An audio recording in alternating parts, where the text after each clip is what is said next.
big, beautiful bill has passed the House of Representatives. We're going to go through some highlights of this bill. First, I want you to look at this picture of my peonies bathing in the golden morning sunlight. How peaceful is this? How beautiful is this? I mean, if I was an influencer on the gram, this would be like a post, right? Now that we're good and zen, one of the things that's in the bill is the permanent extension of the 2017 Trump tax cuts. It prevents a 22% tax increase for the average taxpayer, saving a family of four earning the median income, which is $80,000, about $1,695 annually, equivalent to the 9 weeks of groceries. Provides an additional $1,300 tax cut for the average family and up to $11,600 in higher wages per worker. Includes no tax on tips, overtime, and Social Security. However, those benefits are temporary, expiring in 2028. Is temporarily boosting the child tax credit by $500 to $2,500 for 2025 through 2028, also temporary. State and local tax deduction cap increase raises the state and local tax deduction cap from $10,000 to $40,000 for taxpayers earning up to $500,000. With the cap phasing down for higher incomes, the cap and income limit increased by 1% annually for 10 years. Stronger border security and deportation, significant investments in that whole thing. Medicaid work requirements, which is important, so it introduces work requirements for able-bodied Medicaid recipients,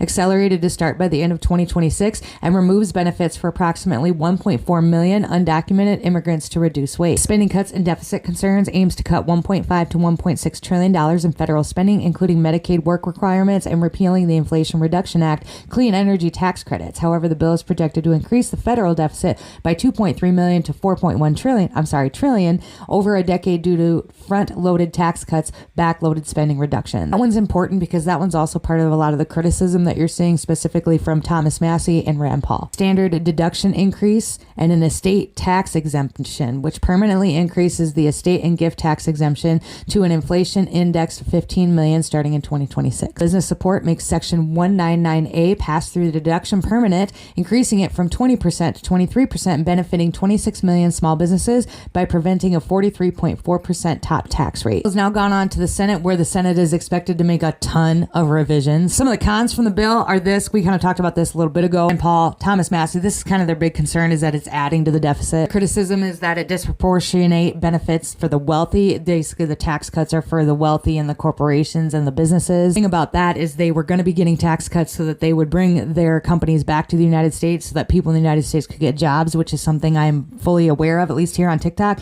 that people aren't able to get right now. A lot of concern about the portions of the bill that actually do help Americans being only temporary. And again, this whole thing is nothing new. They've done this multiple times throughout many years. Campaign fodder. There's a lot of criticism around the border security and deportation policies. Obviously, this is the majority of it is coming from the left, specifically that people who are here undocumented are receiving medical benefits and they're not going to be able to receive those anymore. So like, what are they supposed to do? It's going to increase healthcare disparities, which, I mean, I don't agree with. I can't afford healthcare right now, and I pay, I have insurance, like my own private insurance, and we have problems. I mean, I don't know. I can't pay mine and yours. They also have a big problem with Medicaid work requirements. Comes as no surprise. It could lead to coverage losses for vulnerable populations without significantly improving the employment rate. The repealing of the clean energy tax credits. Of course, they want green energy and they want to save the world, but we all know that that's bunk. So they go on to state that there's a risk to Social Security and Medicare, that they're basically fear-mongering you for some shit that isn't happening right now and it hasn't going to happen for a while. They said it sets a precedent. It's a common talking point that the Democrats have used since I've been paying attention, probably since in my teens, right? Since I've really kind of paid attention, they've always been like, the Republicans are going to cancel your Medicare and your Social Security. Like, it's been a constant, ongoing campaign foddery talking point. It's never happened. So I don't know. Last but not least was the lack of bipartisan input. But if we're being realistic here, like, y'all passed through some bills that we didn't really care for. There was a serious lack of bipartisan input in a lot of the things that Joe Biden and then the Democratic Congress had and did that we didn't agree with, that nobody else agreed with, but you went it through anyway. So that doesn't really matter to me either. Hang up that I really solidly have. Yes, I don't want to add to the deficit, so there's a little bit of that, right? But the only hang up I really have is these big, beautiful bills. Like, I really wanted single line item bills that we could actually really focus on and we could vote individually on and we could get outraged individually on, and that didn't seem to happen. It doesn't look like that's even on the docket to happen. So I don't know. That's what we're looking at.